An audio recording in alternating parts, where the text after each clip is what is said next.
سورہ بقرہ کی آیت نمبر 138 میں صبغۃ اللہ کی بات کی گئی ہے، تو اس میں علماء کرام کچھ اور نکات بھی بیان کرتے ہیں کہ ایک لفظ صبغہ ہے اور ایک لفظ لون ہوتا ہے۔ اسی صورت مبارکہ میں ہم نے پیچھے پڑھا کہ جب بنی اسرائیل نے موسیٰ علیہ السلام سے کہا تھا کہ بتائیں کہ ہمیں اس گائے کا رنگ بتائیں، تو لون کا لفظ جو ہے وہ استعمال کیا گیا تھا۔ تو لون جو ہوتا ہے وہ قدرتی رنگ کو کہا جاتا ہے، جیسے کہ ہماری اسکن کا ایک کلر ہوتا ہے، جبکہ صبغہ وہ رنگ ہوتا ہے جو کہ خود سے نہیں بلکہ یہ چڑھایا جاتا ہے، یہ دوسرا رنگ ہوتا ہے۔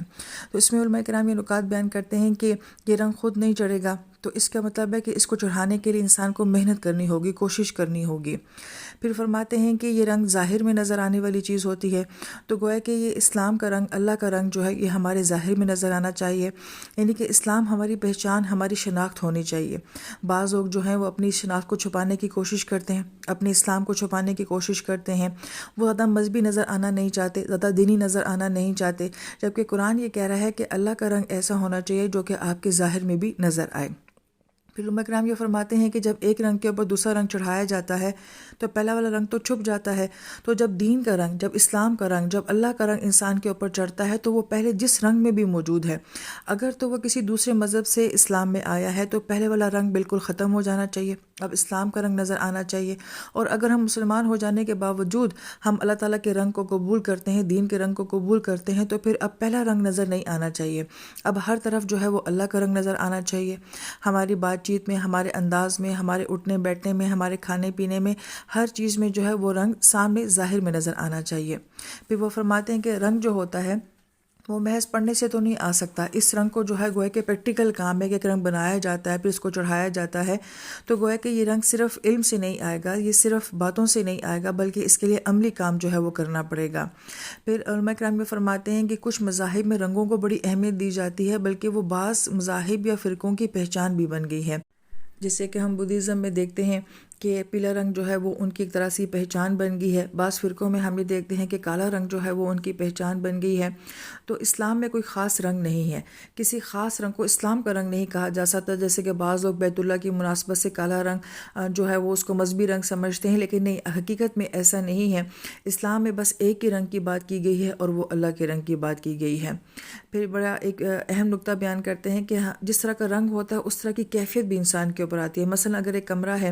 آپ اس میں جس رنگ کی لائٹ آن کریں گے تو اس طرح کی کیفیت بھی جو ہے یا اس کا اثر جو ہے وہ انسان کے اوپر آنے شروع ہو جاتا ہے۔ تو گویا کہ رنگ ایک اثر رکھتا ہے، تو یہاں پہ بجائے کسی آرٹیفیشل رنگ کے بلکہ اللہ کے رنگ کی بات کی گئی ہے کہ اللہ کا رنگ ایسا ہوتا ہے کہ اس کا ایک خاص اثر ہوتا ہے، اس کی اپنی ایک خاص جو ہے وہ رونق ہوتی ہے جو کہ انسان کے اوپر نظر آنی چاہیے۔ پھر آیت مبارکہ میں کہا کہ وَمَنْ أَحْسَنُ مِنَ اللَّهِ صِبْغًا، یہاں پر سوالیہ انداز میں بات کی گئی ہے، اور جب سوال کیا جاتا ہے اللہ پاک کی طرف سے تو اس میں گویا کہ سوچنے کا اور غور و فکر کرنے کا ایک اشارہ ہوتا ہے کہ سوچو کہ اللہ پاک نے یہ بات تمہیں کس انداز میں فرمائی ہے، اور اللہ تعالیٰ نے کس طرح خوبصورتی سے جو ہے وہ اپنی ذات کو اپنے رنگ کے ساتھ جو ہے وہ بیان کیا ہے۔ تو گویا کہ جو انسان جتنا اس پہ تفکر اور غور و فکر کرتا جائے گا وہ اس سے مزید آگے اس آیت مبارکہ کی گہرائی میں جاتا جائے گا۔ پھر ہم دیکھتے ہیں کہ اگلی آیت مبارکہ میں اللہ پاک فرماتے ہیں، اے نبی صلی اللہ علیہ وآلہ وسلم آپ ان سے کہہ دیجئے کیا تم ہم سے اللہ تعالیٰ کی ذات کے بارے میں جو ہے وہ حجت کرتے؟ تو حاجونہ کا لفظ آیا ہے جو کہ اس کا مادہ حاج جیم جیم ہے، حجہ، حجہ کا مطلب ہوتا ہے مباحثہ کرنا، دلیل دینا، اور حج کو بھی حج کیوں کہا جاتا ہے کہ انسان وہاں پہ جا کے اللہ تعالیٰ کے ساتھ ایک طرح سے مباحثہ کرتا ہے کہ اللہ تعالیٰ میرے گناہ معاف کر دیں، دلیل دیتا ہے اللہ پاک سے، بحث کرتا ہے، یعنی کہ اپنی بات اللہ پاک سے منواتا ہے۔ تو گویا کہ حجہ کے اندر بھی یہی معنی ہوتا ہے کہ سامنے والا آپ سے اپنی بات جو ہے وہ منوانا چاہتا ہے۔ یہ لفظ قرآن پاک میں بہت مرتبہ آیا ہے، اور بالخصوص ابراہیم علیہ السلام کے ساتھ بھی بہت زیادہ آیا ہے، نبی علیہ السلام کے ساتھ بھی بہت ہے، ابراہیم علیہ السلام کے ساتھ بھی بہت آیا ہے۔ تو اس لفظ کا ایک خاص بیک گراؤنڈ ہے، اور میں کرام فرماتے ہیں کہ اس میں ایک سوچ دی گئی ہے کہ جب کوئی شخص آپ کو آپ کے دین سے نہیں روک پاتا تو پھر وہ کیا حربہ اختیار کرتا ہے، وہ آپ سے بحث کرے گا، آپ سے اختلاف کرے گا، آپ کو دلیل دے گا، بہت ساری لاجکس دے گا، اور عین ممکن ہے کہ دلیل کے لحاظ سے اور عقلی کسی بھی پوائنٹ آف ویو کے لحاظ سے وہ آپ کو کنونس بھی کر لے، اور اس کی دلیل جو ہے وہ مضبوط بھی ہو، اور اس کے مقابلے میں آپ کے پاس کوئی دلیل نہ ہو۔ تو قرآن یہ کہتا ہے کہ ایسے لوگوں سے اعراض کریں، کیونکہ ہم تو کہتے ہیں کہ ہم اللہ تعالیٰ کی ذات کو بغیر کسی دلیل کے مانتے ہیں، بغیر کسی آرگیو کے مانتے ہیں۔ تو گویا کہ اگر کوئی انسان آپ کے ساتھ کتنا ہی زیادہ علمی کیوں نہ ہو اور وہ آپ کے ساتھ دلائل کی بات کیوں نہ کر رہا ہو اور اس کی دلائل عقلی لحاظ سے کتنے ہی مضبوط کیوں نہ ہو، تو اس کے اگینسٹ ہمارے پاس کیا چیز آتی ہے؟ ہمارے پاس ایمان آتا ہے۔ ہم یہ کہتے ہیں کہ نہیں، ہم یہ چیز ایمان کی بیس کے اوپر مانتے ہیں، دلیل کی بیس کے اوپر نہیں مانتے۔ اس لیے بحث و مباحثے سے جو ہے وہ بعض اوقات اعراض کرنے کو بھی کہا گیا، جو کہ سورہ انعام میں ہم ابراہیم علیہ السلام کو دیکھتے ہیں کہ وہ سارے بت توڑنے کے بعد پھر جب ان کی قوم ان سے بحث کرنا شروع کر دیتی ہے تو اللہ پاک فرماتے ہیں کہ اعراض کریں، دلیل سے آپ کسی کو جو ہے وہ کنوینس نہیں کر سکتے ہیں۔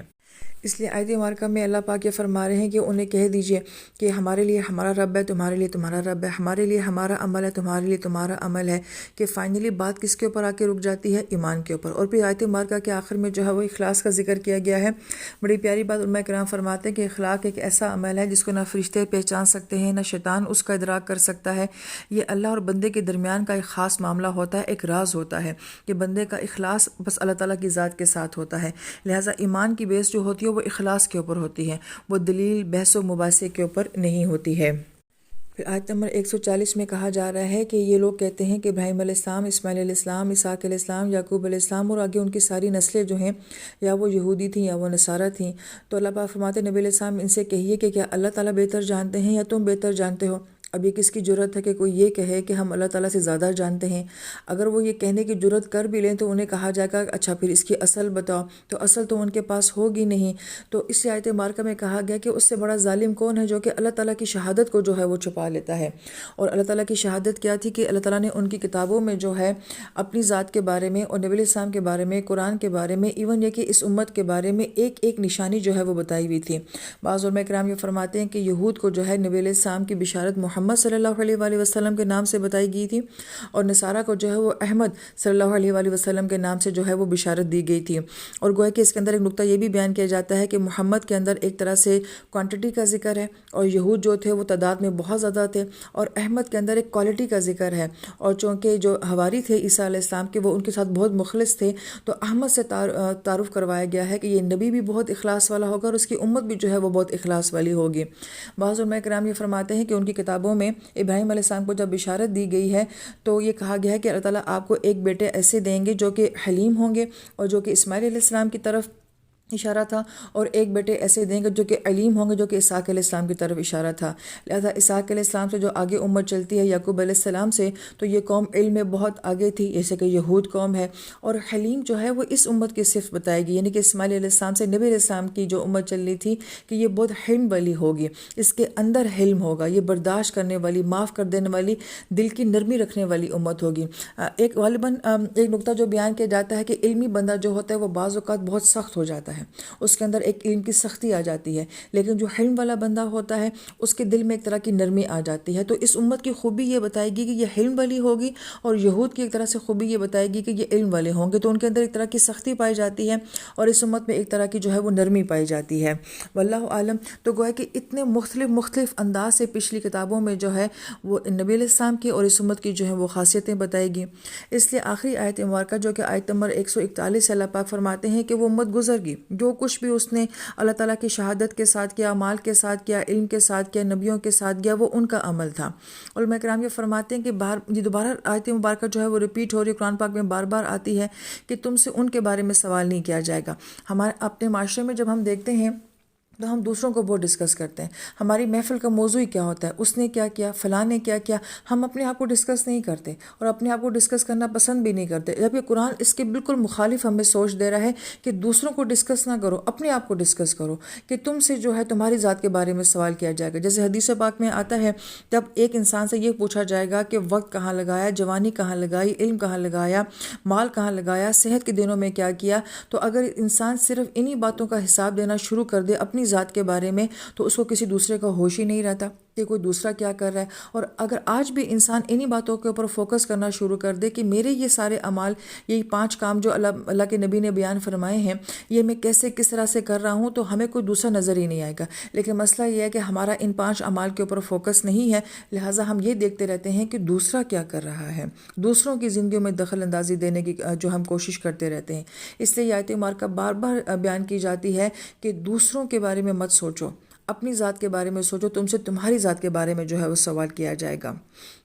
یہ الحمدللہ ہمارا پہلا پارہ جو ہے وہ مکمل ہو چکا ہے۔ اللہ تعالیٰ پڑھانے والوں کی بھی اور سننے والوں کی بھی ہر طرح کی کمی کوتاہیوں کو معاف فرما کے اللہ پاک ہماری یہ کوشش جو ہے وہ قبول فرما لے۔ سورہ بقرہ بہت خوبصورت صورت ہے، اس کو قرآن کی سنام کہا گیا ہے، اور گویا کہ یہ ایک بلندی ہے۔ اللہ کرے کہ یہ قرآن جیسے اور یہ سورہ بقرہ ہم جیسے پڑھتے چلے جائیں تو اللہ پاک ہمیں ایک قرآن کی بلندی اعمال کے لحاظ سے بھی اور علم کے لحاظ سے بھی نصیب فرمائے۔ آمین یا رب العالمین۔